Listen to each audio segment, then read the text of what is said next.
Фильмді Әл-Асқар Әл-Шериф Ислам зерттеу академиясының кеңесі бекітті.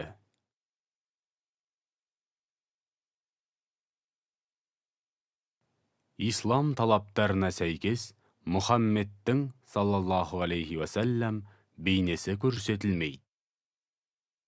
Бұл фильмде Әбу Әл-Хакам мұсылмандар берген есіммен Әбу Джахл деп аталады, яғни надандардың атасы.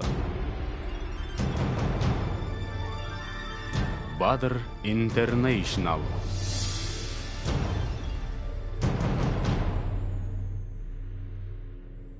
Сихам Испердің құрметіне.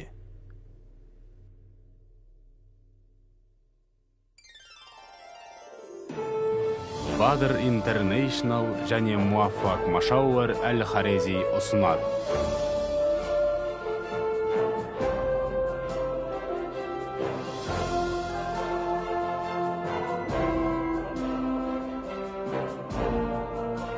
Мұхаммед соңғы пайғамбар. Оған Алланың игілігі мен сәлемі болсын.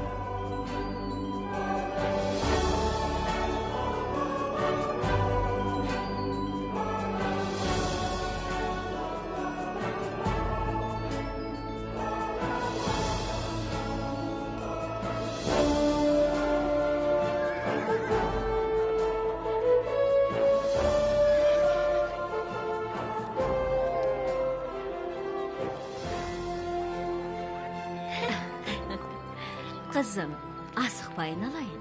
Қойымның жынын сатсам, көп пайда табам ғой, е? Иншалла, қызым. Не сатып алсам екен? Бұрын ақша жұмсап көрмейді?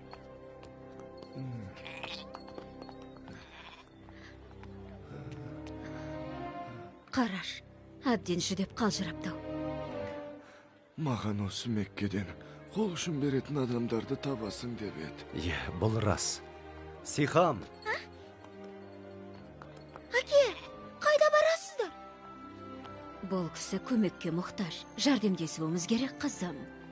Сонда қойының жынын сатпаймыз ба? Қызым ау, Алла тағаланың бізге не бұйырғанын еске алсаңшы. Ол ата-анаға жақсылық істеңдер, жақындарға, жетімдерге, міскіндерге қамқорлық жасаңдар деп ескерттемес пе? Егер олы жаратушымыздың әмірін орындамасақ, онда бұл оған қарсы шыққанмен бірдей ғой. Мұсылмандар мейірбан болуы керек.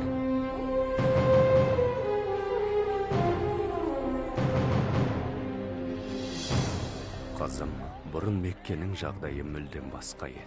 Ол кезде қағбаға жүздеген пұттар қойылып, арабтар сол тастарға табынатын.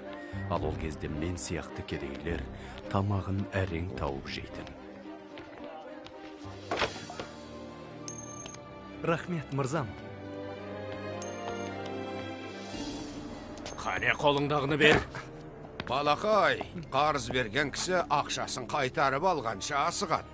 Бұны білмеушімен? Өтінем, қазір жағдайым жоқ, үй ішім аш отыр. Мерзімің бітті. Тоқта! Ұстау ана!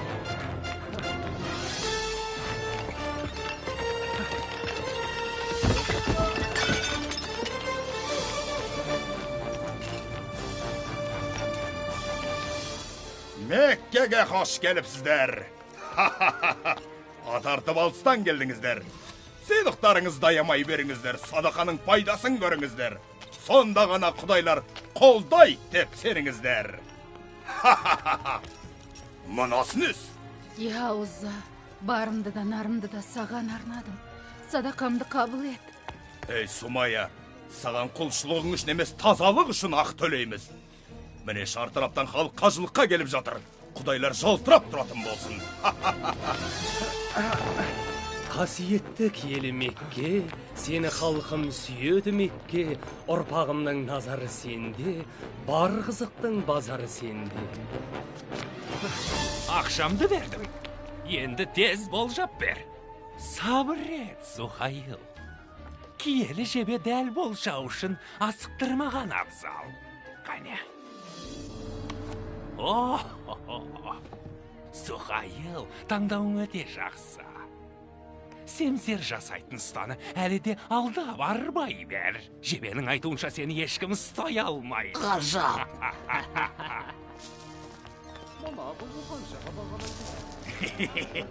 Умая, құлдардың мықтысын сен ғана жақсы таңдайсың. Өтінем мырза, мені босатыңызшы, жалынам. Мұны сатып алам. Біләл. Бауырым, біліп қой. Тәнің сатылғанымен жаның сатылмайды. Рух қашанда азат.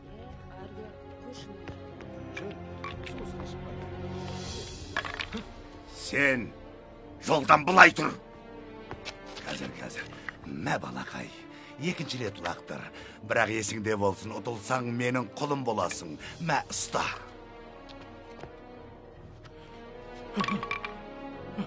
Жоқ. Құлым болдың.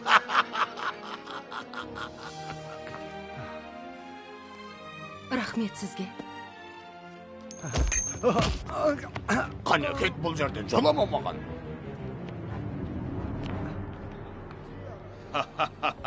Қараңдаршы, қажылыққа қисапсыз халық жиналды. Биыл 40 болатын болдық. Құдайлардың барлығы Меккеде болған мұндай жақсы бола ма?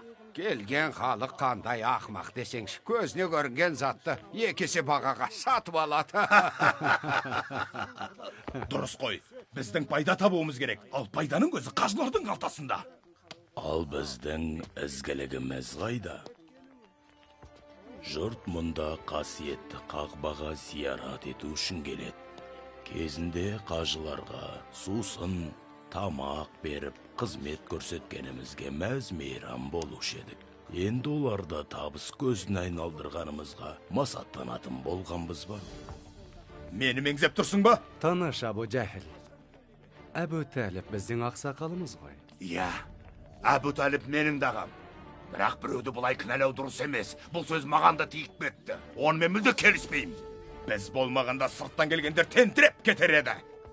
Біздің көрсеткен қызметіміз олардың берген қарабақырынан 10 есе артық. Үлкеніміз деп сыйласақ аузына келгенін айтады ғой. Бізге бір өзгерістер қажет ақ. Есіңде болсын, Әбу Тәліп, өзгерістер қатерлі болуы мүмкін. Әбу Тәліп бұл өзгерістерді, яғни күллі адамзаттың көзін ашатын ақиқатты, немеренесі Мұхаммедтің, оған Алланың игілігі мен сәлемі болсын, алып келетінін білмеген еді. Ол Мекке сыртындағы Хира үңгірінде оңашада отырып жиі ойға шоматын. Меккеде құл иеленушілік, әйелдерді қорлау, сараңдық пен құмар ойындар, қыз балаларды тірідей көму секілді жан түршігерлік зұлымдықтардың етек жайғанына қатты қапаланатын.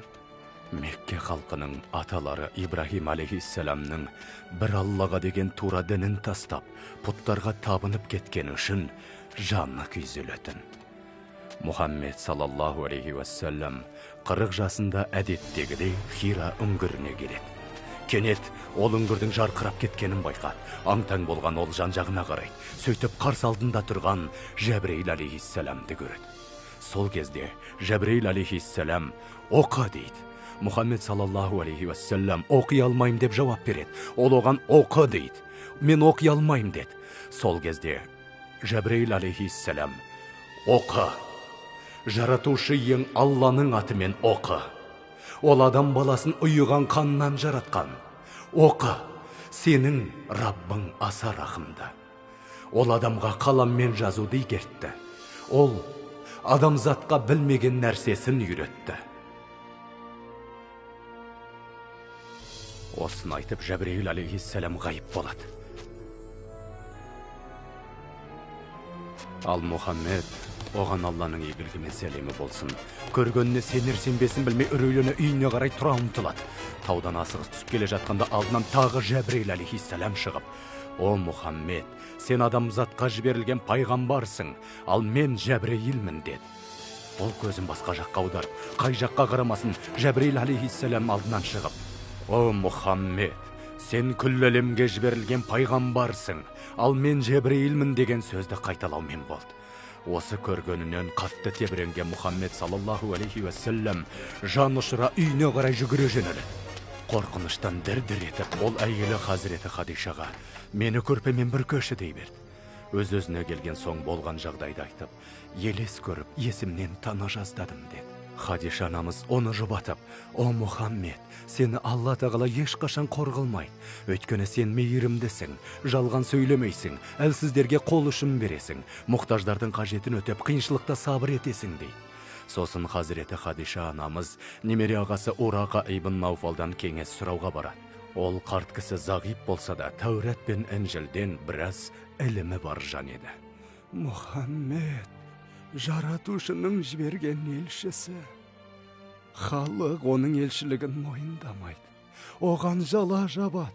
Ол Меккеден қудаланатын болады. О, шіркін, мен сол уақытқа дейін өмір сүрсем ғой, оған көмектесерем». Хазіреті Хадиша анамыз Мұхаммедтің салаллаху алейхи уассалам пайғамбарлығына қалтқысыз сенген еді. Сөйтіп ол ең алғаш иман келтіргендерден болды. Осыдан кейін ислам дінін өзгелерді қабылдай бастады. Мұхаммед халықпен жасырын жиын өткізіп жүр деген қауесет естідім.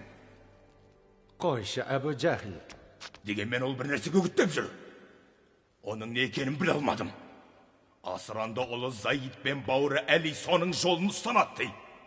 Оны тек туыстары мен құлдар ғана тыңдап жүр емес. Бәрібір тоқтату керек. Айтшы, не үшін? Не үшін? Жат нәрсені насихаттаған үшін. Тыңда, егерде оған ергендер байлардан болса, үйреткен ілімі қауіпті болса, онда өзім мағоларға қара бұлтты төндіререм. Бірақ Әбу Жахил, бұл Мұхаммед қой. Құдай ақы, ол сенімді, әрі адал адам. Осылайша адамдар ислам дініне 3 жылдай құпия түрде шақырылған еді. Осы уақыт ішінде мен де мұсылман болдым. Балам, бұл қауіпті емес пе? Анашым, сен оны тыңдауың керек. Тездетейік, Жәлила. Тезірек кіріңдер. Бүгін адам күндегіден көбірек жиналды. Алла жар болсын.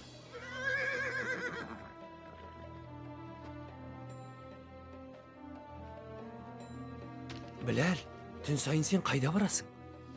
Алла елшісінің уағызын тыңдауға. Біз қандай бақытқа бөлендік десеңші. Алла елшісінің салаллаху алейхи уассалам уағызын өз аузынан естідік. Оның шынайылығын, Құранның жүрекке нұр құятын құдіретін түйсініп, ерекше сезімге бөлендік. Меккеліктердің Құдайға балап жүрген пұттары құртастар ғана екенін. Ал күллі ғаламды жаратқан Алла, оның еш серігі жоқ. Ол Ибрахимнің, Мұсаның, Исаның Раббысы. Алла алдында бай мен кедей, құл мен азат адамның тең екенін, олар тек иман дәрежесімен ғана ерекшеленетінін жеткізді. Насихаттау барысында мына аятты оқыды. Әй адам баласы, шүбәсіз сендерді бір ер, бір әйелден жараттық. Сондай-ақ бір-біріңді тануларың үшін сендерді ұлттар, руларға бөлдік. Шынында Алланың қасында ең ардақтыларың тақуаларың.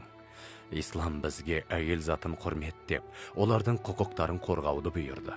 Өзіміз өмір сүріп жатқан жердің адамзат игілігі үшін жаратылғанын, сондықтан оны аялауымыз керектігін айтты. Ол бізге ақырет күні барын. Онда кім бұл дүниеде тозаң түйірінің салмағындай жақсылық жасаған болса, ол оның сыйлығын көретінін. Ал кім тозаң түйіріндей жамандық жасаса, оның жазасын алатынын жеткізді. Сол түні көбісі куәлік беріп, исламды қабылдады. Ашхаду алла илаха иллаллах ва анна Мұхаммад Расулаллах. Алладан басқа Құдай жоқ. Мұхаммед оның елшісі. Ла илаха иллаллах. Мұхаммадун Расулуллах.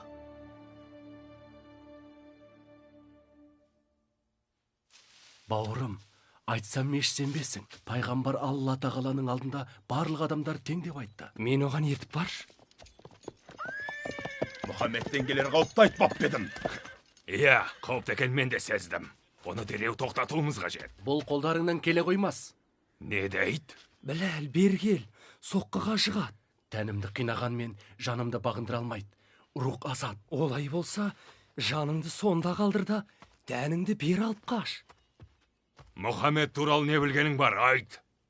Пайғамбар екеніне сенем. Пайғамбар? Естідің бе? Ол қолдарыңды азғырған екен. Сен құдайлардың жазасынан оңай құтыла алмассың. Мұхаммед, сендердің құдайларың жай ғана тас, олар пайдасыз деді. Пайдасыз? Пайдасыз. Босағадағы қол құдайларың пайдасыз жай тас деді. Еш зияны жоқ деп жүрген Мұхаммедтің ілімі туралы енді не айтасыңдар? Әбу Талib, бауырыңыз бізге қарсы үгіт айтып жүр. Маған оның сөзін тыңдап, әңгімелесуге мұрсат беріңдер. Алласын насихаттай берсін, біздің құдайларымыздан не шаруасы бар? Жағдайды ушықтырмаңдар. Оның уағызын тек кедейлер мен құлдар ғана тыңдап жүр емес пе? Жоқ, оларға Мекке мырзаларының бірі Әбу Бәкір де қосылды. Ол Мұхаммедтің досы. Оған сеніп соңына ерді. Ол бір ғана адам ғой. Жоқ. Бұл алғашқы ұшқан, от өршімей тұрғанда, дереу оны сөндіру керек. Дұрыс. Мұхаммедтің ілімі халыққа кең тарайтын болса, құдайларымызды күл талқан етеді. Сосын қағбаға қажылық жасауға ешкім келмейтін болады. Ал қажылыққа ешкім келмесе, біздің күніміз қараң.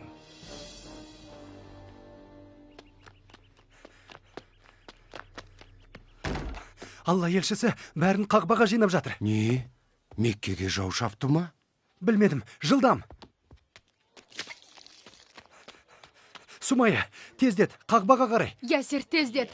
Мұхаммед ескерту жасайды. Не болып жатыр? Біле алмадым.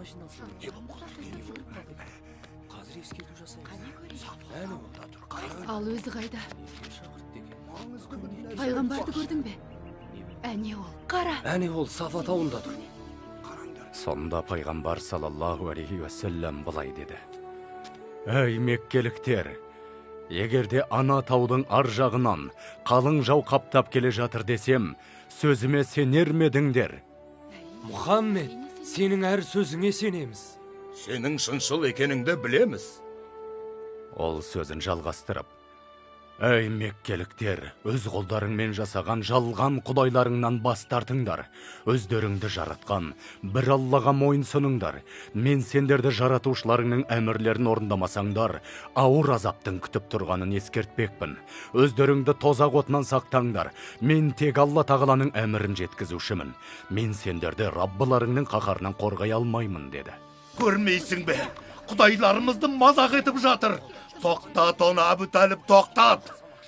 Құрық кеткір, Мұхаммед. Осыған бола жинадың ба бізді сен? Қандай ғажап. Әлхамдулилля. Аллаға шүкір, Оның керемет. айтқанына сеніп қалдың ба сен? Әрине, еш күмәнсіз. Ей, Ол Сафадан түсіп келеді, тезірек жанына барайық. кетіңдер бұл жерден. Қайда? көзге қалай батылың барады?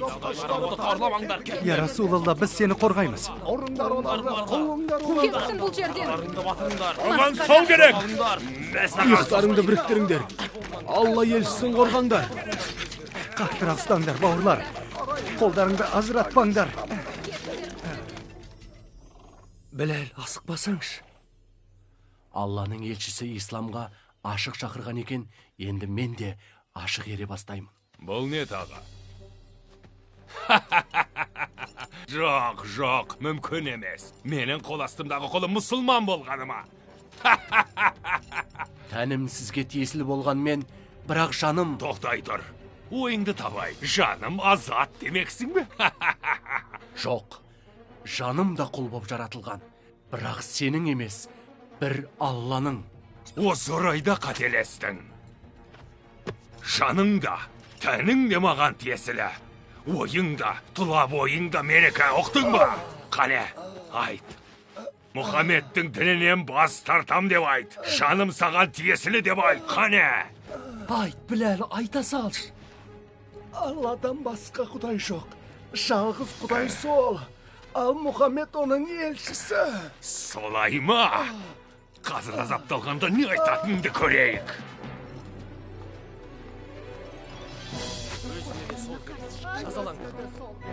Мұхаммедтің дінінен бас тарт. Біләл? Басынған екен. Жалғыз. Ай, бас тартсаң. Алла жалғыз.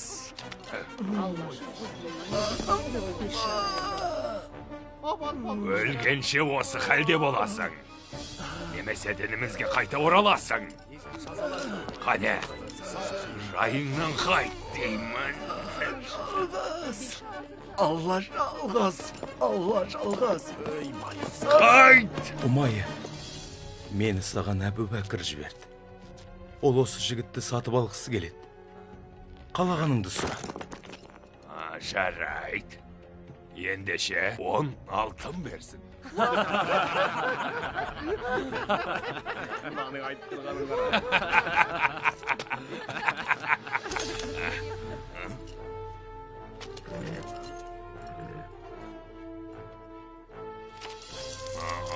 Сауда сәтті өтті деп тұрған боларсың. Мұна сөзімді Әбу Бәкірге жеткіз. Мұна қара бақырға да татымайтын құлға 3 алтынның өзі көп болар еді. Құнына 100 алтын сұрасаң да ол берер еді.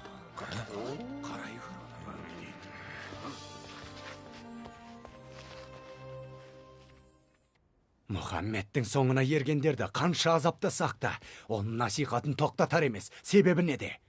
Бір ғана жауап бар. Ол Құранға жүгінеді. Не? Әлгі айтып жүрген ертегілерін айтасың ба? Өзі ойдан құрастырған сөз ұйқастары ғой. О, кешірім өтінем, Абу Жахил.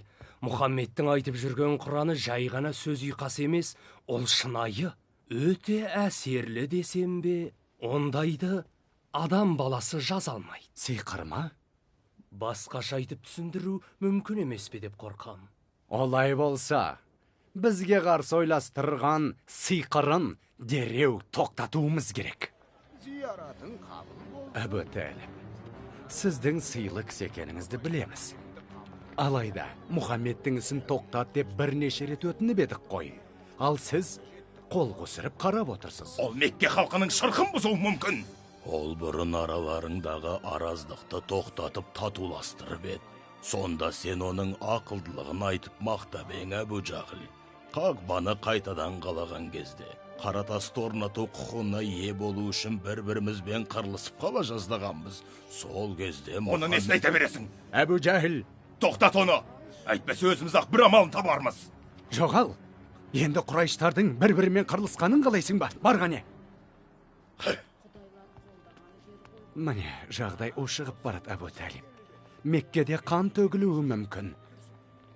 Өтінем сенен, бауырыңмен сөйлесіп көрші. Меккенің тыныштығы үшін онымен сөйлесіп көрейін.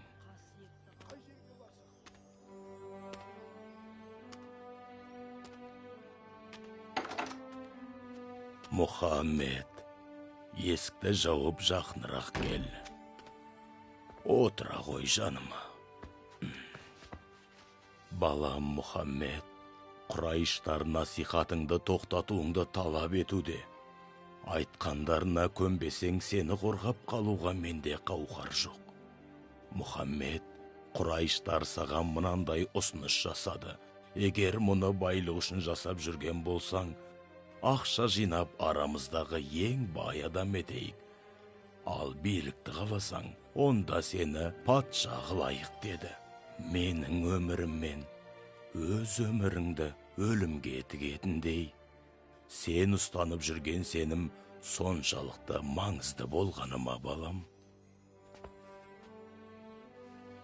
Сол уақытта пайғамбар, оған Алланың игілігімен сәлемі болсын, аспанға қарап, көзіне жас алды.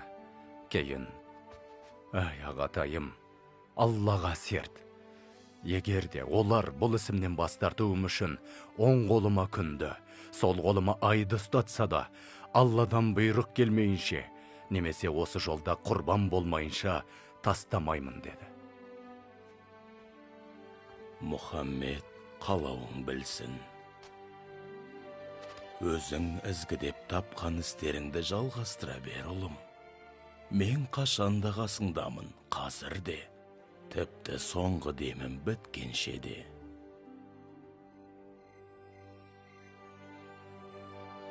Тыңдаңдар, Мұхаммед біздің бауырымыз. Қандай жағдай болмасын, оған қолдау көрсетуіміз керек. Не? Неге? Бүкіл меккеліктермен бір адамға бола жауласуымыз керек пе? Өйткен ол біздің бауырымыз. Және жазғыратындай ол еш жамандық жасаған жоқ. Мәртебелі Хамзаның өзі келді. Қылышты шебер игергенің мұндай жақсы бола ма? Жуықта Мұхаммед қылыш қолдануға мәжбүр етеді. Ал мен оған ермеймін. Көзіне періште көрінді екен деп айтқанына көне кетуім керек пе? Қарсымын. Қандай шара қолдансақ та Мұхаммед үгіт насихатын дініне шақыруын жалғастырып келеді. Өтінем, көмектес. Ол бізді құртпай тұрғанда тоқтат оны. Ол келді. Намаз оқып жатыр. Жолдан тұр. Дінсіз. Құдайларымызды қорлауға жол бермеймін. Дін бұзар неме.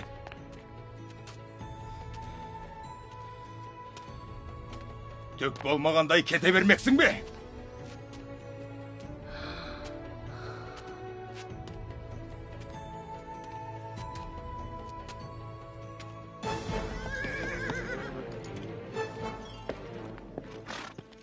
О, Хамза, келдің ау әйтеуір. Не боп қалды? Бауырыңа не болғанын көрсең ғой. Әбу Жахил оны елдің көзінше әбден балағаттап масқаралады. Ал ол не істеді? Ештеңе. Өз жөнімен бұрылып кете барды. Ол бүгін осында намаз оқығысы келген еді. Оған ұнамайтын сөздер айттым. Мұхаммедті масқаралауға қалайша дәтің барды? Шайқасын келсе менімен шайқас, қорқақ. Мен де оның дініндемін. Ол не айтса соны айтам. Жоқ.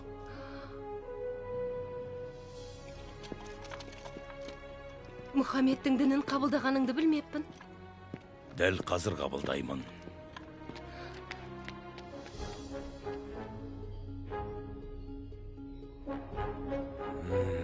Дереу іске кірісу керек. Мұхаммед, сенің насихатыңның ақиқат екеніне қалтқысыз сенем. Айтқан әрбір сөзің хақ. Енді міне исламды қабылдайтынымды жария етем. Бір Алладан басқа Құдай жоқ.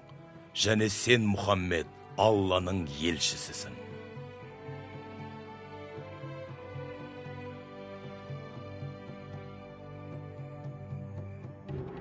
Ұстаңдар оларды! Қане, келдіңдер, кел. Тимеңдер бізге.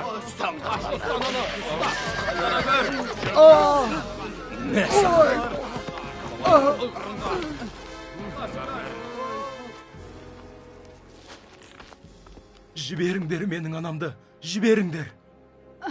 Менің күйеуім қайда? Онда шаруаң болмасын. Мұхаммедтің дінінен бас тарт, құдайларымызды есің ал. Бол! Жоқ. Бол! Өтінем, анашым. Олардың қалаған сөзін айта салшы. Олыңның тілін ал, Сумайя. Шыныңды айт, шұлым. Өміріңді сақтап қалу үшін ғана Алла мен оның елшісінен бас тартпақсың ба?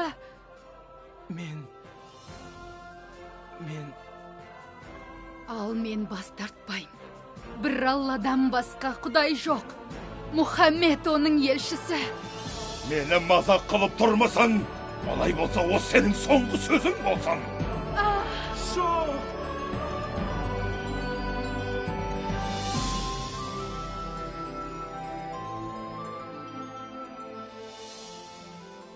Олар исламдағы алғашқы шәһиттер еді. Сумайя мен Ясирдің жандары жәннатта болсын.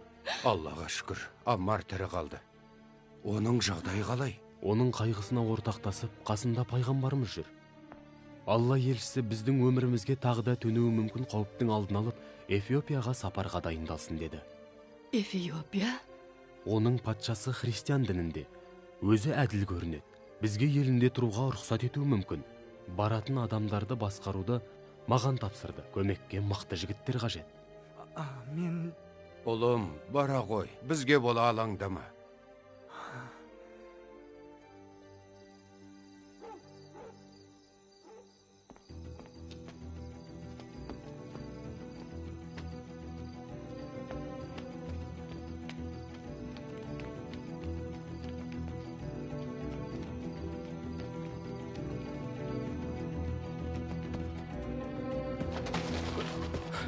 Бауырлар, тездету керек. Олар білмей тұрғанда қаладан шығып кетуіміз керек. Тез.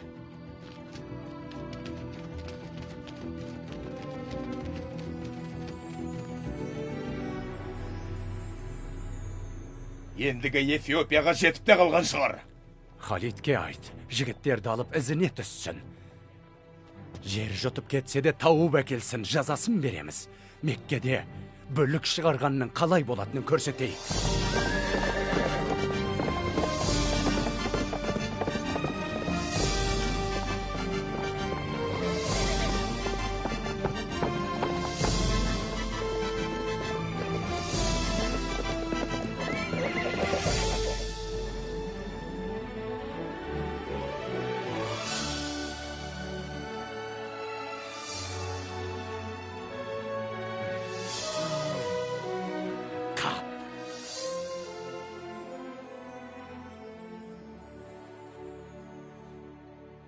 Ең сүйікті асыл тастарымды саған тарту етем.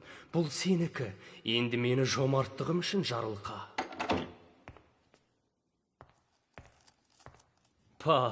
Не деген жылдамдық.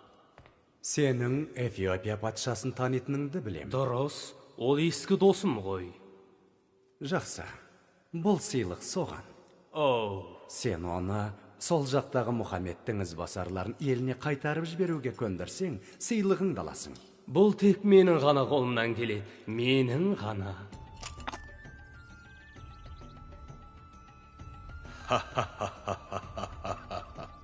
Сенімен қайта қауышқаныма қуаныштымын. Бұл сыйлықтардың барлығы сізге арналған. Неткен жомарттық десеңші, бұл мен үшін үлкен құрмет. Сіз бұдан да зор сыйлық қалайықсыз. Пайымдауымша сізді меккелік Мұхаммедтің ізбасарлары қызықтырады деймін. Бұлар бүлікшілер, мырзам. Қаламызда алауыздық тудырды. Енді сіздің еліңізде бүлік шығарама деп қорқам. Мархабат етіп оларды алып кетуге рұқсат етпес пе екенсіз? Маған олар өте момын болып көрінді. Олар басқа діндерді мойындамайды.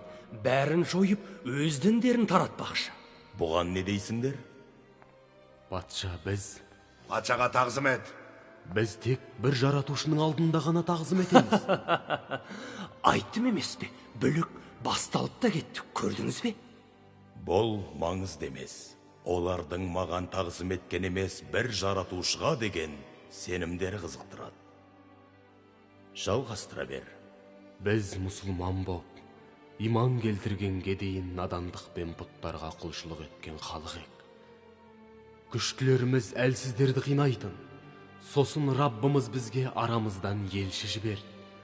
Ол бізді тек бір жаратушыға құлшылық етуге, шыншыл болуға, аманатқа қиянат жасамауға, туыстық қатынасты үзбеуге, көршіге жақсы қарауға шақырды. Жетімнің малын жеуден, өтірік сөйлеп жалған куәлік беруден және басқа да барлық зұлым амалдардан тыйды. Бізге аянбастан Раббымыздың берген нығметтерін жер бетінде әділдік орнату жолында жұмсауымыз керектігін үйретті. Және сол үшін Алла алдында жауап беретінімізді ескертті. Олардың айтқандары амыр. Біздің Исаның үйреткенімен бір нәрсе. Жоқ, патшам, бұлай емес. Олар сіздердің діндеріңізді мүлде сыйламайды. Олар Исаны Құдайдың ұлы емес, жай қарапайым Құдайдың құлы дейді. Иса туралы пайғамбарымыздың бізге үйреткенін ғана айтамыз.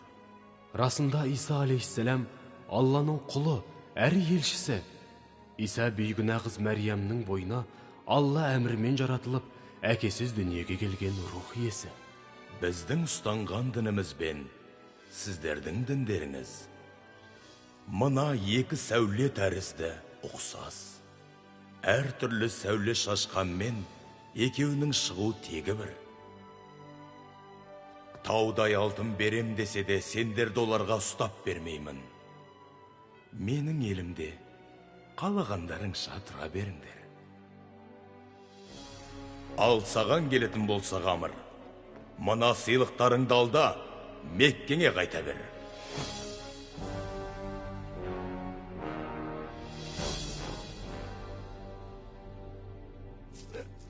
Абу Хакам! Абу Хакам! Қажылыққа келген екі бай Құмар ойыннан мені ұтып алам деп ойлады. Мен олардың құлдарына шейін ұтып алдым. Әйтеуір ұтылған екеуің емессіңдер ме? Әбу Жәхілдің туысы Омар ибн әл-Хаттаб Мұхаммедтің дінін қабылдады. Омар? Хаттаптың ұлы Қайсар Омар ма? Я, Омар, я! Жоқ, тек ол емес. Ол Құранның құдіреті жүрегімді нұрландырып жіберді дейді. Содан исламды қабылдапты. Мен не істеу керек екенім білем. Ей құдайлар, жәрдемдесіңдер. Оларды тоқтатуға шамамыз келмей жатыр. Мүмкін сендердің қолдарыңнан келер. Әбу Ләхаб, үніңді өшірмас күнім. Оба жібер оларға. Не дедің? Табылған ақыл. Сен шешімін таптың. Мен бе? Біз оларды ортамыздан аластаймыз. Барынан жұрда етеміз. Керемет! Сосын олар Меккені тастап шығып, обасын бүкіл Араб еліне жұқтырсын. Ал біз оларды жібермейміз. Құрсауда ұстап аштан бұратылғандарын бақылап отыратын боламыз. Аштан? Ол қалай? Халыққа талап қоямыз. Мұхаммедтің адамдарымен тіпті оны қолдайтындармен де барлық қарым-қатынас түзудің шарттарын жазып, оны қақбаға іліп қоямыз. Олардан қыз алмаймыз, қыз бермейміз. Оларға еш нәрсе сатпаймыз және сатып алмаймыз. Мұхаммед қателігін мойындағанша, олар Меккеден аластатылатын болады.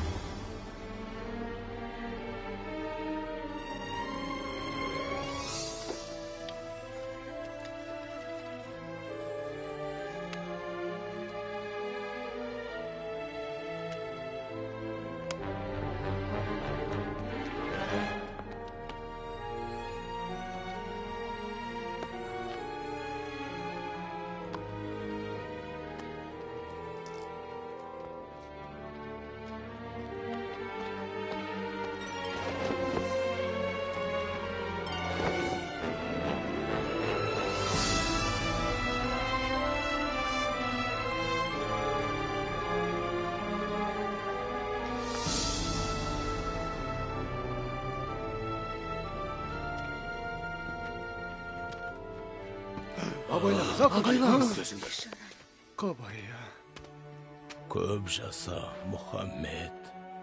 Пайғамбар мен оған Алланың игілігі мен сәлемі болсын. Оған ергендер қуғынға ұшырады. Олар тіпті өз үйлерінде өздерін қауіпсіз сезінбейтін. Сондықтан бас амандығын ойлап, олар тау шатқалына көшуге мәжбүр болды. Алла риза болсын, рахмет. Кешір, өкінішке орай тамақ таусылды. Анашым, тоймай қалдым. Білем, қызым, білем.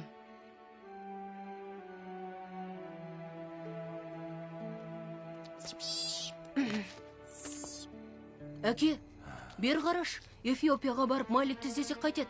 Ұлым, олар бізді жібермейді. Қалай ойлайсың, Малик біздің қандай халде екенімізді біле ме? Білмедім, балам. Оған хабар жібердім, күтейік.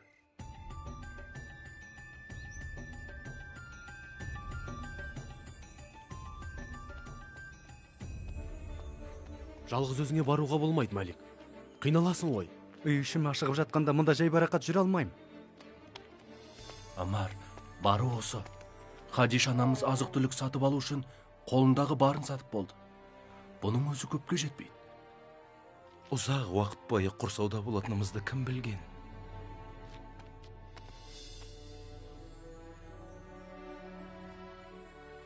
Я Расулалла, жүрек жалғап алыңыз. Бізді үнемі сабырлыққа шақыратыныңызды білем. Бірақ денсаулығыңыз күннен күнге нашарлап барады. Біздің қамымызды ойлап, тамақтан бас тарта беруіңізге болмайды ғой.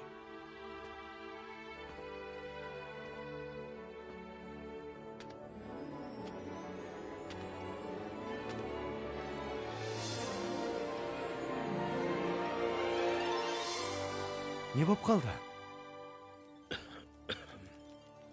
Мұхаммедке айт. Мен оның сәлемін Құрайыштарға жеткіземін. Сырқаттанып қалдыңыз ба? Бәрі дұрыс, алаңдама.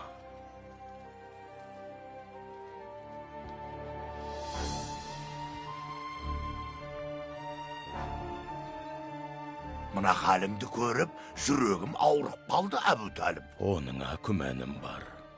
Мен өлсем, билік саған көшет. Міне сонда Мұхаммедке қастандық жасауға кірісерсің. Солай ма? Иә, дәл таптың. Жақсы. Ендеше, менің айтарым сендерге ұнап қалар. Мұхаммед маңызды нәрсені жеткізуімді сұрады. Егер ол өтірік айтса, онда ол сендерге беріледі. Оған қалаған үкімдеріңді шығарыңдар. Ал егер айтқаны расталса, Мұхаммед пен оның қауымын қудалағандарыңды тоқтатасыңдар. Айта бер. Шартты тыңдаңдар. Сендердің қағбаға іліп қойған, мұсылмандарға қарсы шығарған үкімдеріңді құрт құмырсқа жеп қойды. Жазудан тек Алланың атымен деген ғана сөз қалды.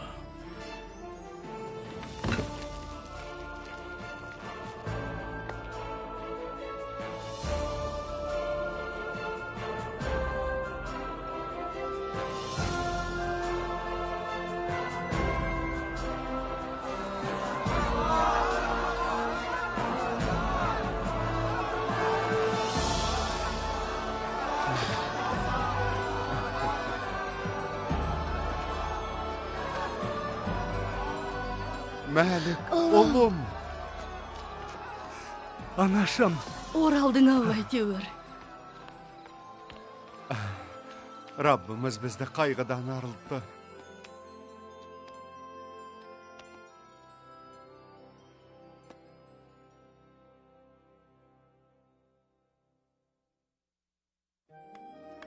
Осыдан кейін мұсылмандардың жағдайы бірте-бірте жақсара бастады.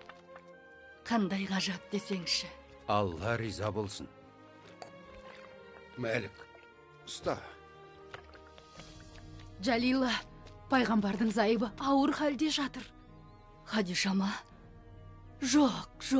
Барып жағдайын біліп қайт.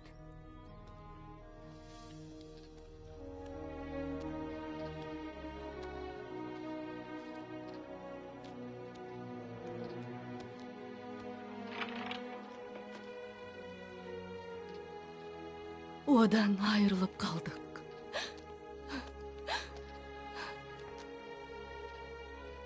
Ол 25 жыл бойы пайғамбарымызбен қуанышта да қайғыда да бірге болды.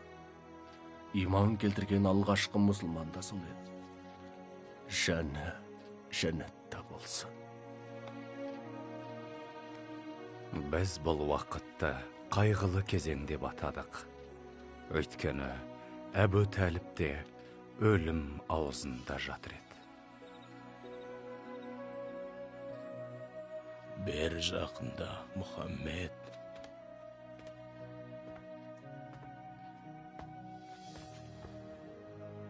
Құрайыштар мен көз жұмбай тұрып, бір нәрсені өтінді. Маған сөз беруің керек. Олардың діндерін және өздерін жайына қалдырамын де, ұлым. Бізге қарсыласқаныңды қойсаң, саған еш қастандық жасамаймыз. Сонда пайғамбар саллаллаху алейхи уассалам келісем деді. Естідің бе? Ғажап, көрдің бе? Ол келісті. Ол әлі сөзін жалғастырып, тек менің бір шартым бар, соны орындасаңдар, күллі араб елі мен парсылар сендердің құзырларыңда болады. Айта бер. Сендер пұттарыңнан бас тартып, Құдай жалғыз, ол Алла тағала деп куәлік беріңдер.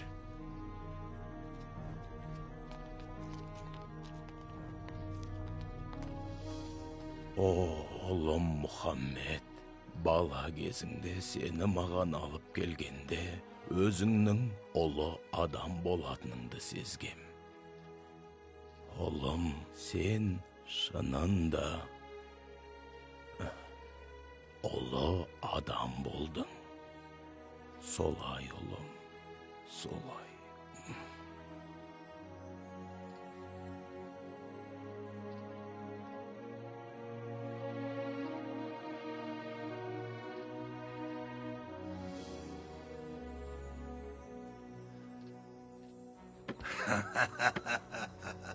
Ақыры жұлдызым жандау. Енді сендердің билеушілерің мен болам. Иә, дұрыс. Бірақ билік қолыңда ма? Не? Қаласаң тіпті өзіңді патшамын деп жарияла. Бірақ менің жолымда тұрушы болма.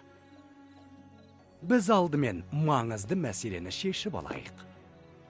Мұсылмандар ма? Жоқ. Мұхаммед.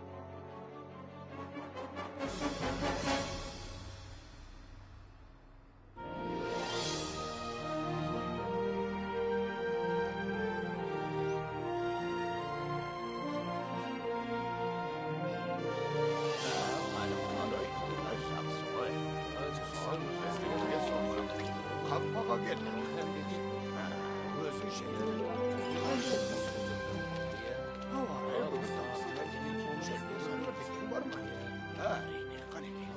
Олардың емін еркін намаз оқығандарына қарап жайбырақат тұра алмаймын. Сабыр, Әбу Жәһіл.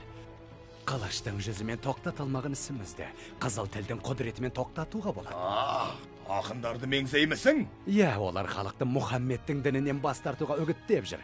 Тіпті Әбу Лахабтың өзі ділмәр болып кетті.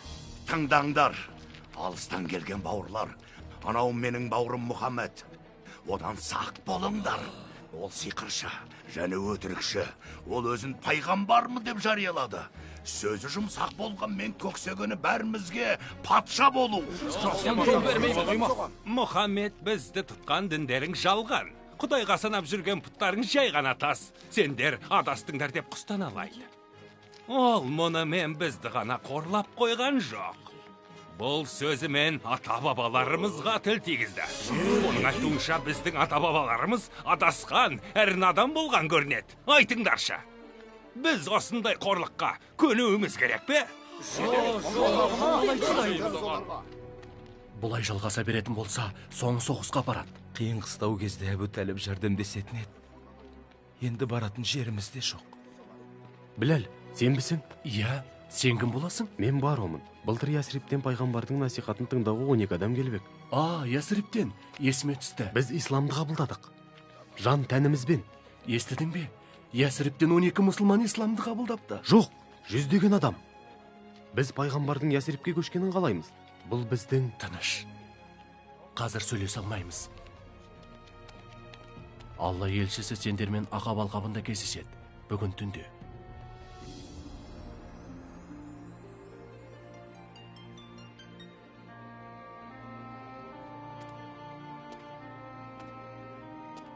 Я Расулалла, өтінем сізден. Ясрипке көшіңізші. Айтсам сенбессіз. Біздің қала қанға боялды. Ағасы інісін өлтіруде. Мұндай сұмдықты тек сіздің насихатыңыз ғана тоқтаталады. Халыққа уағыз айтыңыз.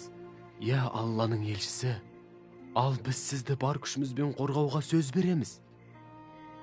Я Расулалла, Алла тағала бізге жол сілтеп тұр.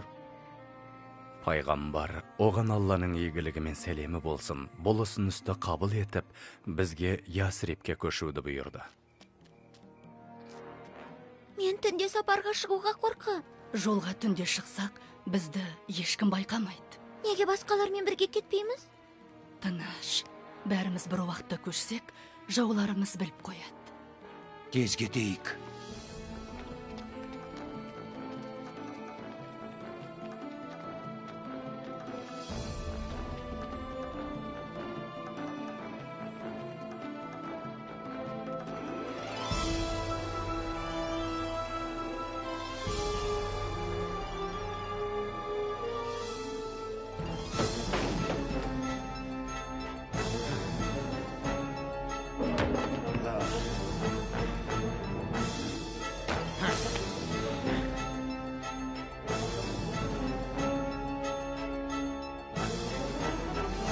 Мұсылмандардың көбі көшіп кетті. Бірақ Мұхаммед Меккеде қалған мұсылмандардың көшуін күтіп отыр. Оңтайлы сәтте босын айт. Жақсылап ойланып, Мұхаммедке қандай шара қолданатынымызды ақылдасайық. Мүмкін оны зынданға тастарымыз. Жоқ, Меккеден қуып жіберейік. Иә, тентіретіп жіберу керек. Бас ауған жаққа кетсін, сонда Мекке біздікі болады. Ясрипке барып өз патшалығын құрсын дейсің бе? Басқа қандай ұсыныс бар? Өлтіріңдер оны. Не? Бұған ешкімнің батылы бармайды. Оны өлтірген адам Мұхаммедтің әулеті мен басқа тайпалардың кәріне ұшырайды. Оны өлтір дегенде, жалғыз адам өлтірсін деген кім бар? Сендер әр тайпадан бір адамнан алыңдар да, бәрін қосылып, Мұхаммедті бір кісідей өлтіріңдер. Сонда оның қаны барлық тайпаның мойнына жүктелетті, кімнен кек алатындарын білмей қалады.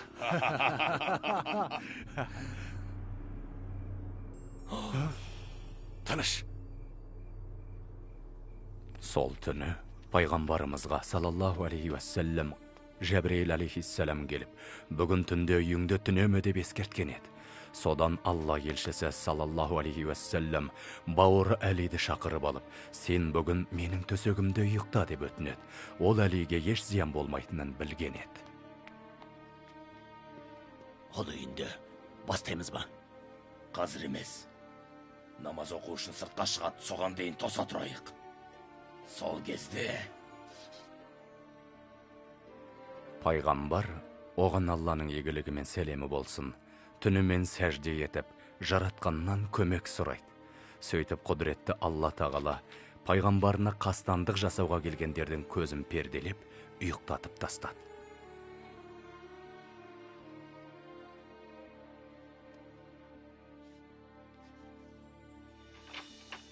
Пайғамбарымыз салаллаху алейхи уассалам сыртқа шығып, бір уыс топырақты мүшриктердің басына сеуіп, олардың арттарынан да бөгет, алдарынан да бөгет жасап, көздерін қаптадық, олар көрмейді деген Құран аяттарын оқиды. Пайғамбарымыз салаллаху алейхи уассалам досы Әбу Бәкір екеуі Меккенің төменгі жағындағы Сәуір тауындағы үңгірге барып тығылады.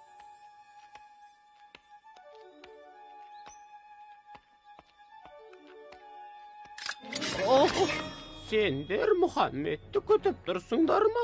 Ол қаладан шығып кеткелі қай заман? Ол мүмкін емес.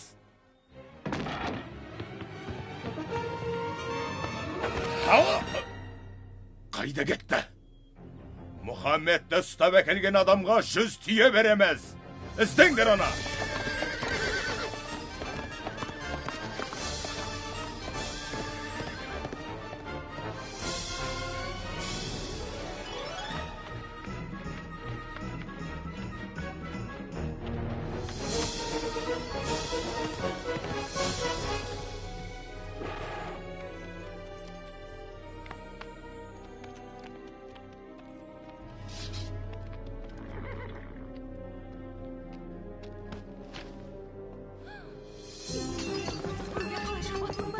Сен не, араб дәстүрін білмейсің бе? Кет бұл жерден, кет, ұла!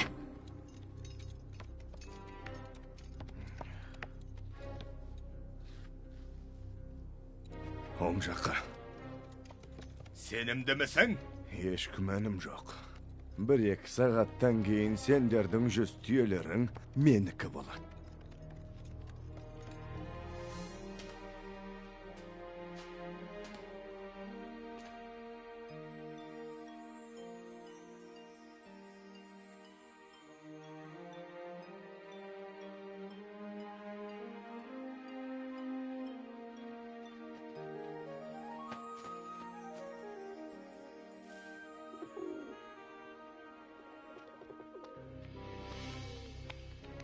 Осының ішінде ме?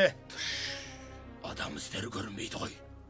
Ол үңгірдің ішінде. Мынаған қара, өрмекшінің торын бұзбай ішіне қалай кірмек? Көгершінің ұясы да сол күй тұр. Мұнда ешкім жоқ, ақымақ неме?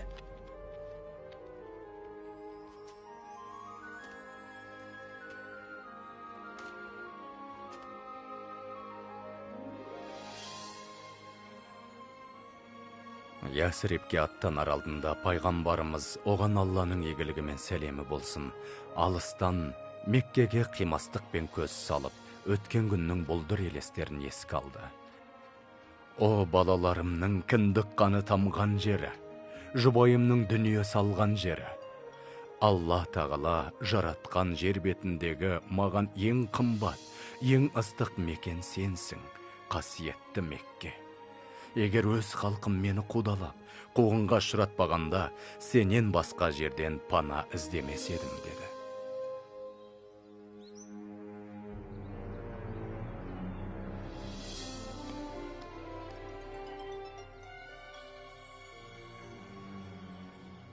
Енді аланың аптапсыздығына мұншама төзу мүмкін емес. Меккеден әлі шықпаған шығар. Әлде оны мүшриктер ұстап алды ма екен? Жоқ, ұстаған жоқ. Иншалла, ол келет. Әні ол, Расулалла келет.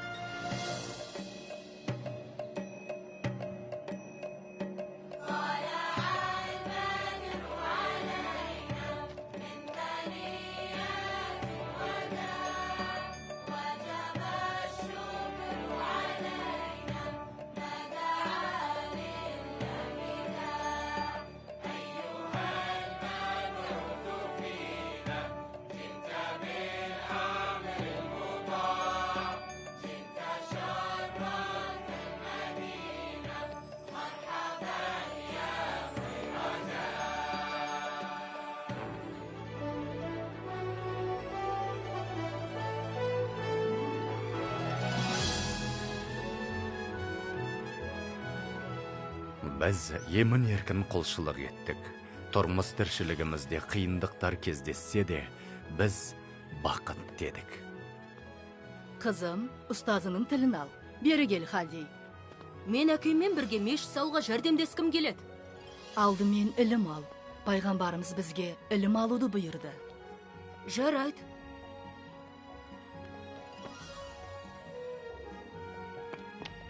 Ассаламу алейкум. Уағалейкум ассалам. Мен сендерге көмектесуге келдім. Алдымен сабаққа бар. Уассалам.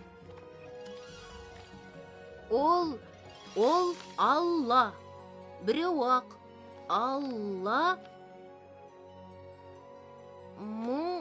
Мұңсыз. Қандай жақсы оқисың. Енді мешітке барсам бола ма? Рұқсат, балам. Ол туылмады. Туылмады. Әрі оған ешкім тең емес. Ұстаз, мына сыйлығымды қабыл алыңыз. Алла разы болсын. Жараса кетті. Я Расулалла, маған беріңіз. Сіз пайғамбарсыз ғой, дем алыңыз. Жоқ, сіз дем алыңыз, мен тасиын. Пайғамбарымыз салаллаху алейхи уассалам мұсылмандардың бір-біріне өзара бауыр екенін айтып, бізді бір-бірімізбен жақсы қарым-қатынас жасауға баулады. Сондай-ақ Ясриптің әрбір тұрғынының нәсілі мен дініне қарамастан тең құқылы, бейбіт өмір сүру үшін қажетті ереже тәртіп қалыптастырды. Қараш. Аллаху акбар. Не болды екен? Ол бізді намазға шақырып жатыр. Аллаху акбар. Ашхаду ан ла илаха иллаллах. Ашхаду ан ла илаха иллаллах. Анашым, біз дүниедегі ең бақытты жандармыз ба? Ал өзің қалай ойлайсың? Бақыттымыз деп санайым. Солай. Мұсылмандардың панасы, пайғамбардың салаллаху алейхи уассалам қаласы болған Ясриб Мәдина деп өзгертілді.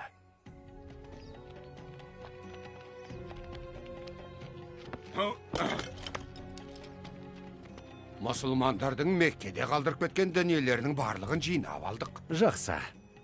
Барлығын Шамға баратын керуенге тиеп, сол жақта сатып жібереміз. Олардың мүлкі енді біздің меншігіміз.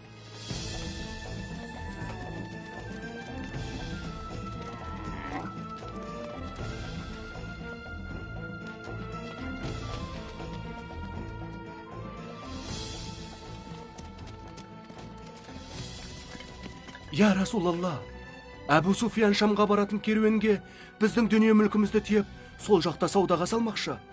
Олар қоржындарын алтынға толтырып қайтатын болды. Я Расулалла, Сенің зорлық зомбылыққа қарсы екеніңді білеміз. Алайда қайтадан аштыққа ұшырамақпыз ба?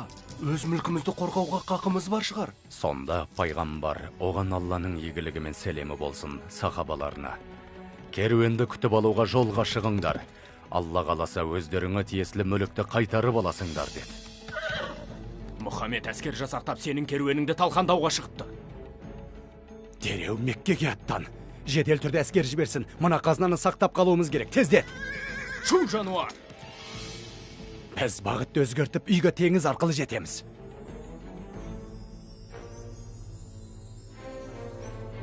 Бүгін әскер жолға шығады. Ал сен болсаң, менің орныма барып соғысасың. Ешқашан олай істемеспін. Менің орныма соғыссаң, қарыздарыңды кешірем. Қарсылассаң, айтпады деме. Қазір-ақ өлтіре салам. Бірақ мен...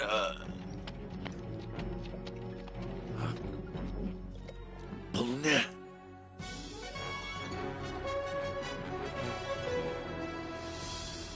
Көптен күткен сәт келді. Алға! Әбу Жәһіл мұсылмандар әскерінен 2 күндік жерде. Оған хабарла, мен қауіптен құтылдым. Олар Меккеге қайта берсін. Бірақ біздің әскер олардан 3 есе көп қой. Мұхаммедпен соғысу үшін оның өзі аздық етеді. Сондықтан Меккеге жылдам қайтсын деп талап ет.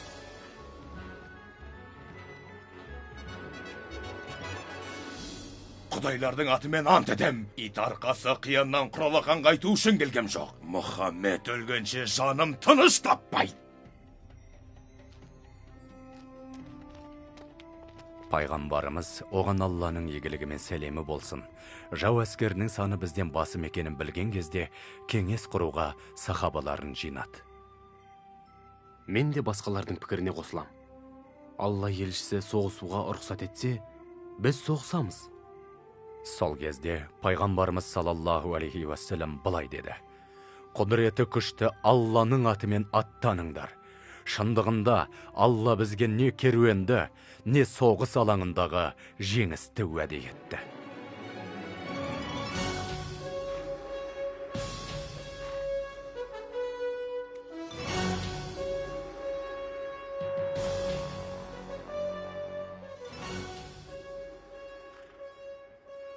Біз мүшриктермен Бәдірдегі құдықтардың жанында жолықтық. Найзаңды дайында.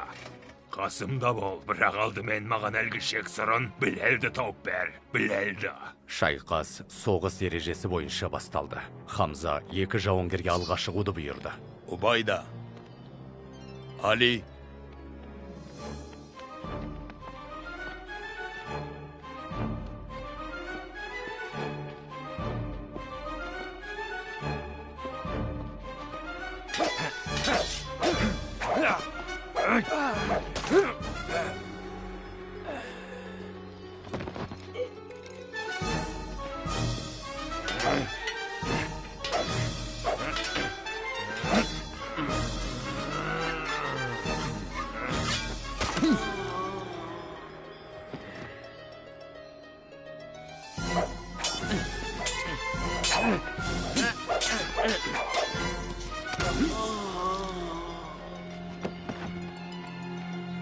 Құдайлар үшін алға!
Өстері арыстандай айбарлы екен.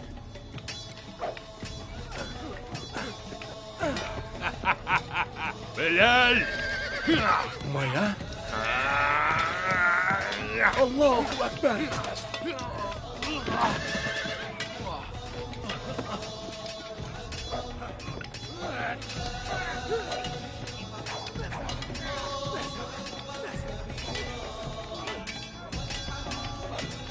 Соғысыңдар!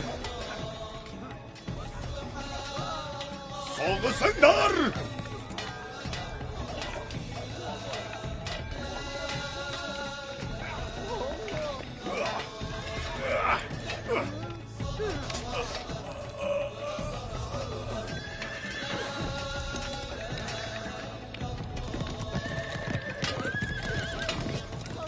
Олар қашты.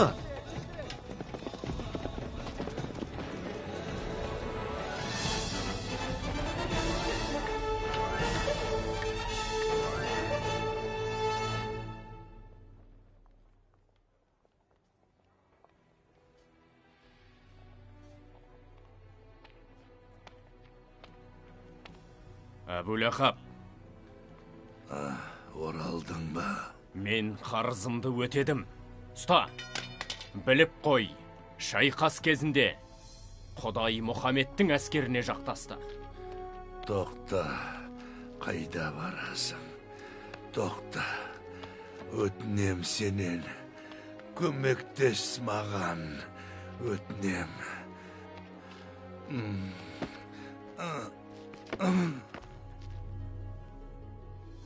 Ақымақ, Есуас! Оған керешегін деп айтпап бем. Олармен әлі соғысармыз. Мәселе онда емес. Біз алғашқы мүмкіндікті пайдалана алмадық. Енді жұрт Құдай расында мұсылмандарды қолдайды деп ойлайды. Айтпады демеңдер, енді оның бетін қайтару мүмкін емес. Ол жай пенде ғой. Жоқ, сен жай пендесің. Ал Мұхаммед тәрізділер сан ғасырда бір туылады. Құдайлар куә. Осы қазынаның бәрін соған қарсы күреске жұмсаймын. Қару жарақ, ат сатып алып, мықты әскер жасақтаймын. Сол кезде кімнің әскері күшті екенін көрерміз. Меккеліктер бізге қарсы 3000-ға жуық әскер жинапты. Я Расулалла, біздің санымыз не бәрі 700. Пайғамбарымыз саллаллаху алейхи уассалам сахабалармен кеңесіп, жақындап келе жатқан жауды Ухуд тауының бөктерінде қарсы алуды ұйғарды.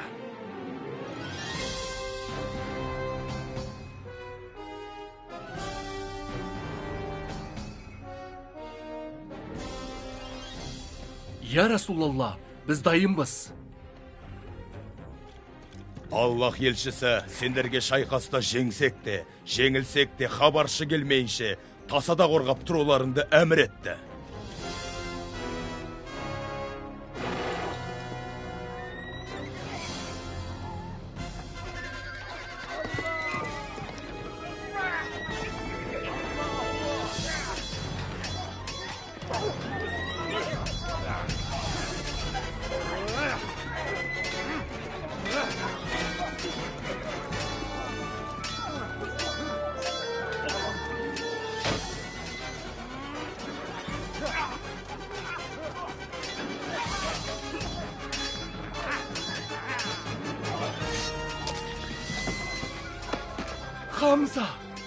Хамза өлді!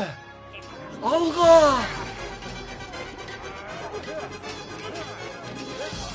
Қараңдар, мүшриктер шегінді.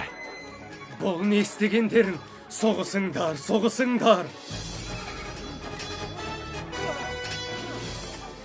Тоқтаңдар, соғысыңдар! Алға! Саптары бұзылды! Біз де шегінеміз бе? Жоқ, әлі емес, қара! Қайда барасыңдар? Көмектесуге? Жоқ, болмайды. Пайғамбарымыз кетпеуді бұйырды. Соғыс бітті ғой. Олар қашып барады. Қайтыңдар, қайт дедім. Тоқтаңдар. Алға!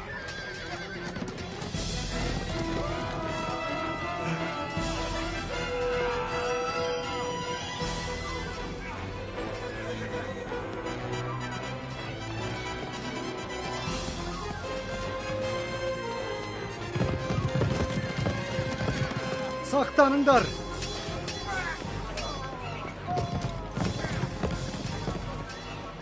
Ту сыртымыздан шабуыл.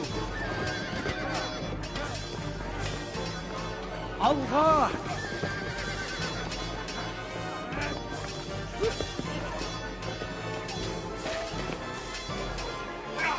тоқтаңыз!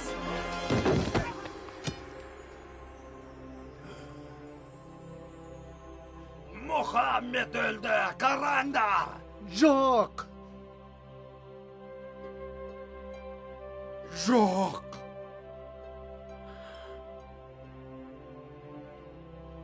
Жоқ! Я Расулалла, бізді тастап кете көрме. Тауға қарай шегініңдер. Біләл, жаман! Шегініңдер, жылдам! Жарақаты ауырма. Мұхаммедтің өлгені рас па? Құлағанын өз көзіммен көрдім. Ей мұсылмандар, естимісіңдер? Бүгін Бадырда өлгендер үшін кек алдық. Біздің құдайлар жеңіске жетті. Біздің сарбаздар жәннатта, ал сендердікі тозақта. Енді неге сенсеңдер деректерің? Мұхаммед бәрібір өлді. Мұхаммед тірі! Мұхаммед тірі! Алла ұлы! Ендеше біліп қойыңдар. Бүгін өлмесе, ертең өлтірерміз. Біздің бір адам үшін сендердің 4 адамыңды өлтіреміз. Мұхаммед тірі ме? Міне, әйтеуір Мекке көптен күткен өз кегін алды ау. Я, Әбу Суфиян, адамдар бізді жеңіспен құттықтап жатқанда бірге бол. Мұхаммед тірі. Онда тұрған не бар? Хамзаны және оған қоса 70-ін өлтірдік қой. Кел, одан да бәріміз бірге тойлайық. Қалайша тойламақшысыңдар? Бәрі Мұхаммед тірі деп шаттанып жүргенде, қалай жеңісті тойламақсыңдар? Мұхаммед тірі.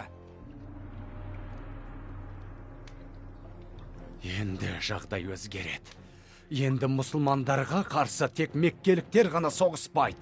Жоқ, әр тайпаның көсемі, күллі араб халқын жұмылдырып, Мұхаммедке қарсы әскер жинауға ант берсін. Жұрттың аузынан Мұхаммед тірі дегеннің орнына Мұхаммед өлді дегенді еститін болайық. Сосын ислам да өледі. Ешкімде тірі қалмайды. Бар байлығымды Мұхаммедті жою үшін жұмсайым. 10 мың? Біз бұрынғы соғыстарда жау әскері бізден 3 есе көп болса да тас-талқан еттік қой. Бірақ 10 мың әскер деген... Біз оларға тойтарыс бере алмаймыз. Мадинаға жан-жақтан шабуылдауға күштері жетеді. Я Расулалла, сіз не айтасыз? Мысалы бізде, Парс елінде, егер жау қоршауға алып шабуыл жасаса, айналдыра орғазатын едік. Бұған қалай қарайсыз?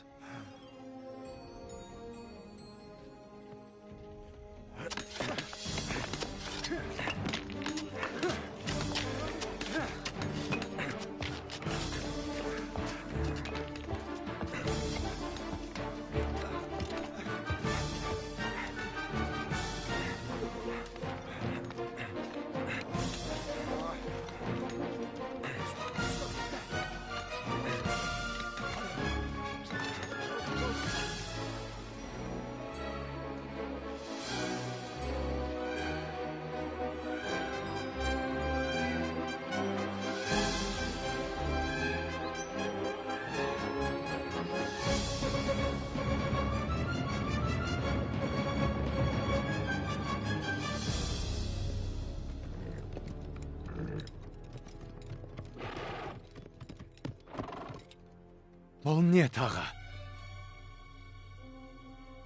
Араб жерінен бұрын соңды мұндай орды көрген емеспін. Бізге күте тұру керек. Тезірек бір амал тауып, арғы бетке өтіңдер, жылдам. Болыңдар тез.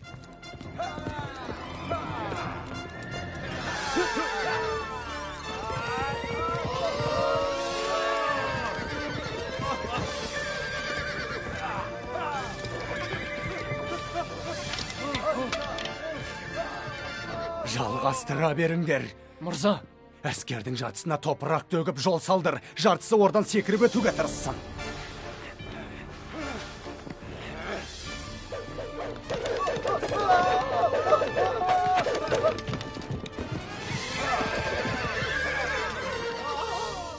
Арпалысқанымызға 30 күн болды, жауынгерлер үмітін үзді. Олай болса олармен сөйлес.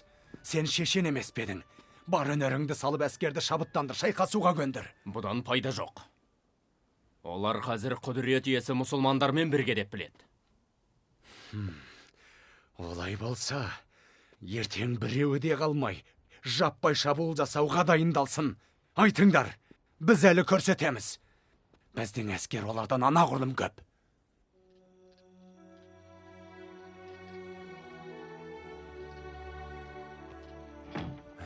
Бәрі бір Алланың қолында.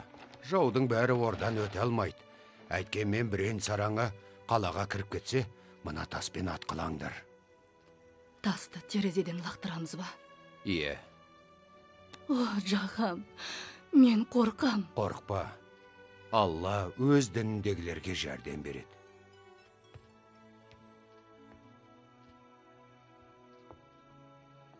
Есікті мықтап жауып ал.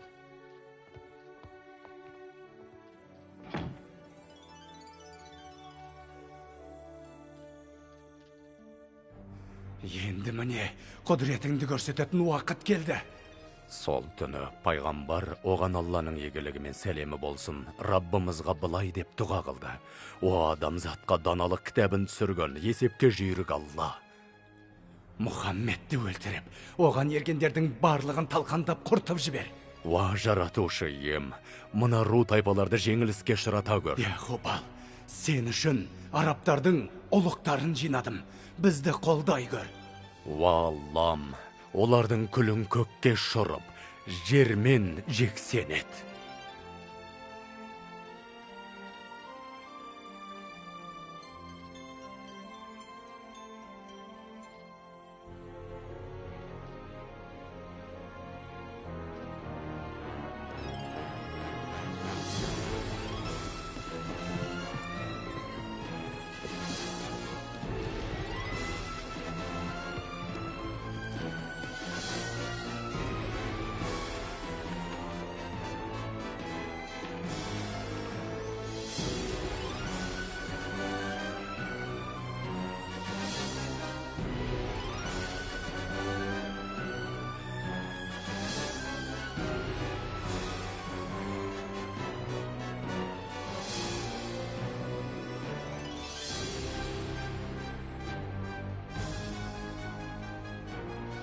Ей, араб жауынгерлері!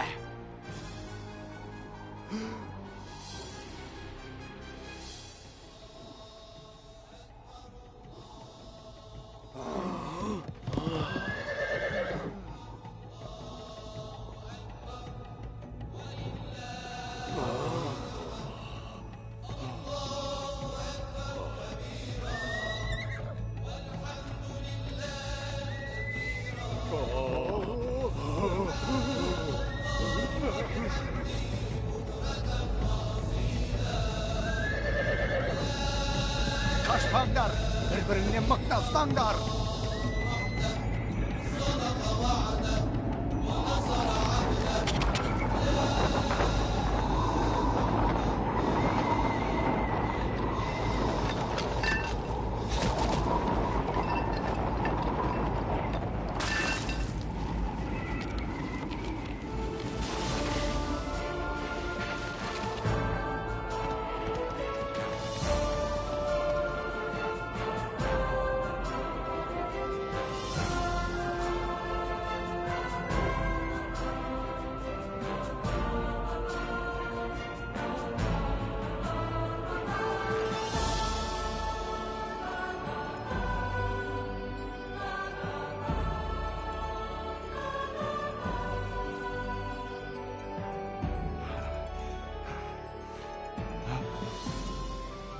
Яхубал, мені неге тастап кеттің?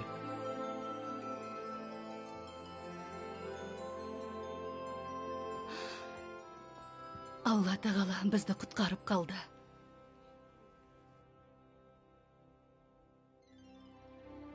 Хижраның 6-шы жылының соңында пайғамбар оған Алланың егілігімен сәлемі болсын сахабаларына, түсімде Алла тағала қолыма кілт ұстатып, қағбаға кіргенімді көрсетті деді.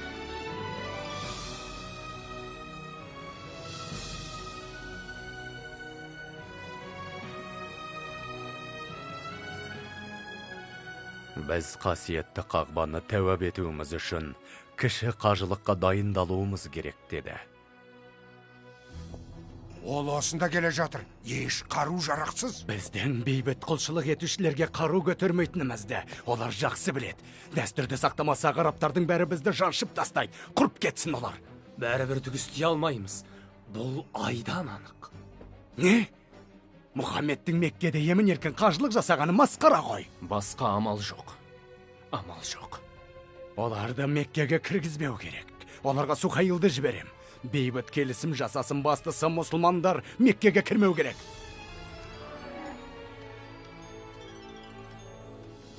Сендерге бейбіт келісім ұсынам. Оның шарты мынау. Біз сендерге 10 жыл бойы соғыс ашпауға, және сендерде 10 жылдың ішінде бізге шабуыл жасамайтындарыңа сөз беріңдер. Келсесіңдер ме?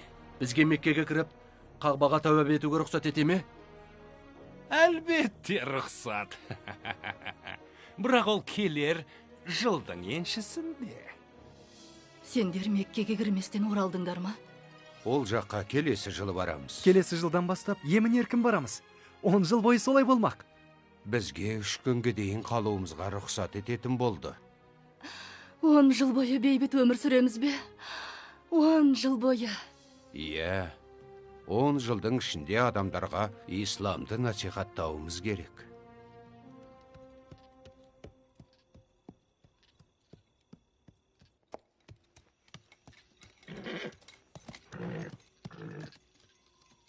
Алға!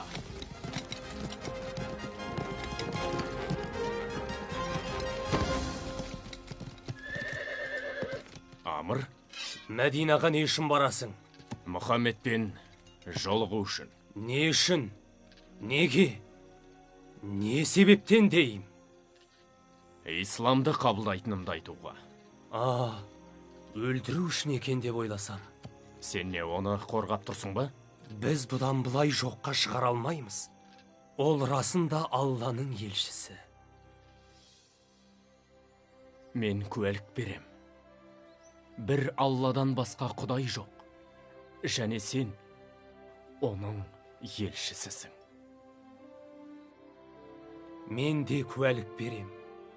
Бір Алладан басқа Құдай жоқ. Және сен, Мұхаммед, оның елшісісің.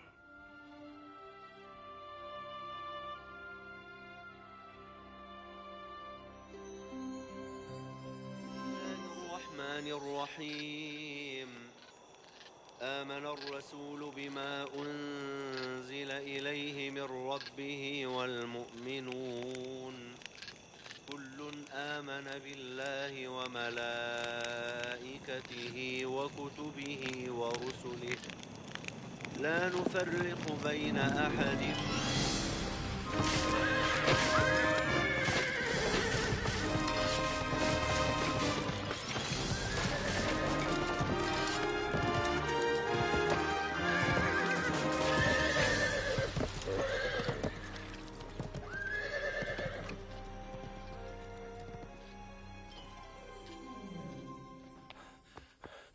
Мүшриктер бейбіт келісімді бұзды.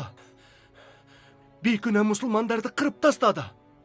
Сол кезде пайғамбарымыз саллаллаху алейхи уассалам міне Меккеге оралатын кез келді деді. Я Расулалла.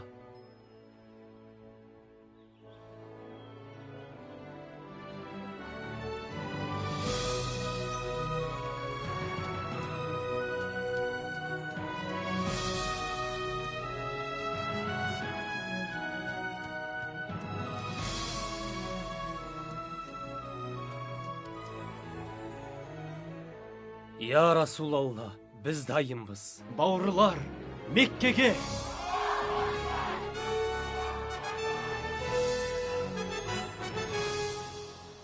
Енді олардың саны 10 мың. Әскерін біздің бұрынғы қолбасшыларымыз бастап келеді.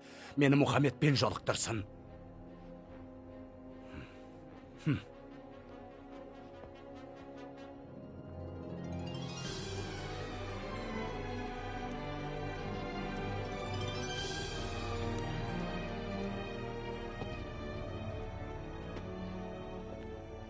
Тоқта, қайда барасың?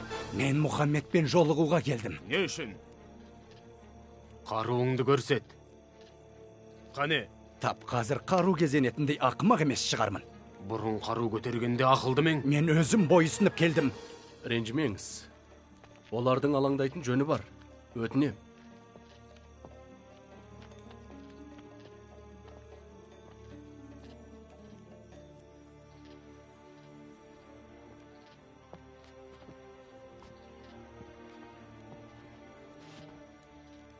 Кешір бізді. Сендерге қатыгездік танытып, әділетсіздік жасаппыз. Тонадық, қинадық, және қан төктік. Бұдан бұлай саған қарсы шықпаймыз, және қарсыласа да алмаймыз. Сонда Алланың елшісі салаллаху алейхи уассалам Меккеге бейбіт түрде кіретіндерін, ондағылардың бұдан бұлай бейбіт өмір сүретінін, және Мекке ислам рухымен гүлденетінін айтты. Мен де осылай боларына сенгенмін, және сенің алдыңда куәлік берем. Шынында бір Алладан басқа Құдай жоқ. Және расында сен, о Мұхаммед, Алланың елшісісің. Мен меккеліктерді дайындайын. Мен бақыттымын. Бұрынғы барлық істеген істеріме қарамастан Мұхаммед тірі деп айталам.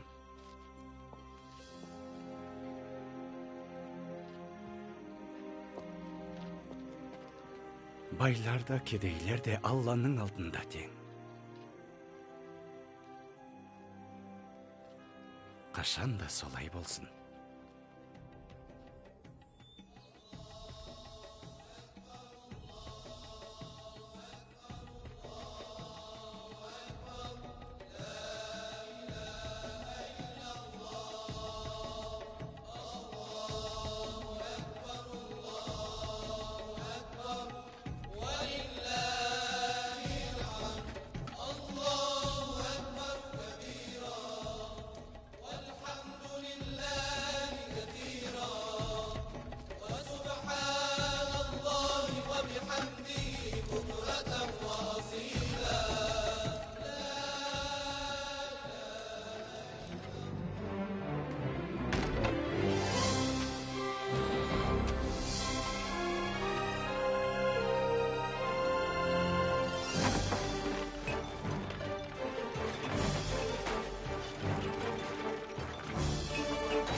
Бауырым, Аллаға шүкір, енді сенің тәнің де, жаның да азат.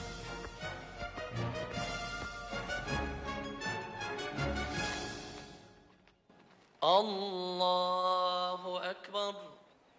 Allahu Ekber.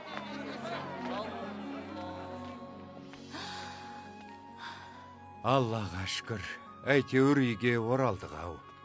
Аллаға шүкір. Келіңдер, құлындарым.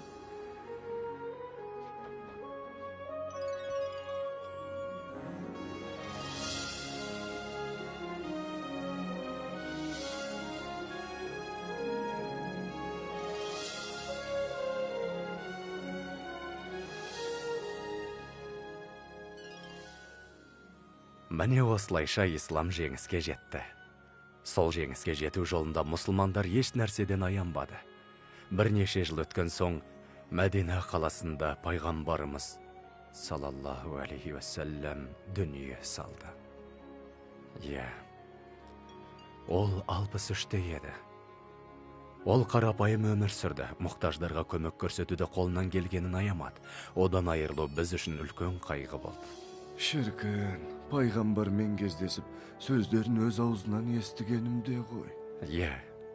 Бірақ ол өшпесіз қалдырды. Ислам мәңгі. Ата, енді қайда барасыз?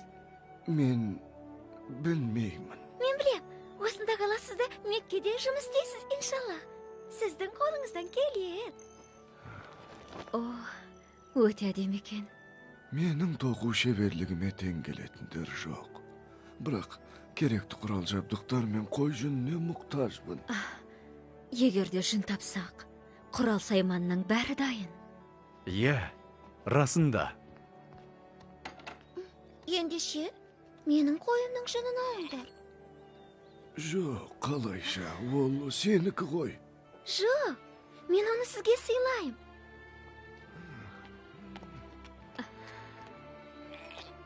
Жүріңіз, оның жынын қырқып алайық.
Фильмді қазақ тіліне аударған Асыл-арна телеарнасы.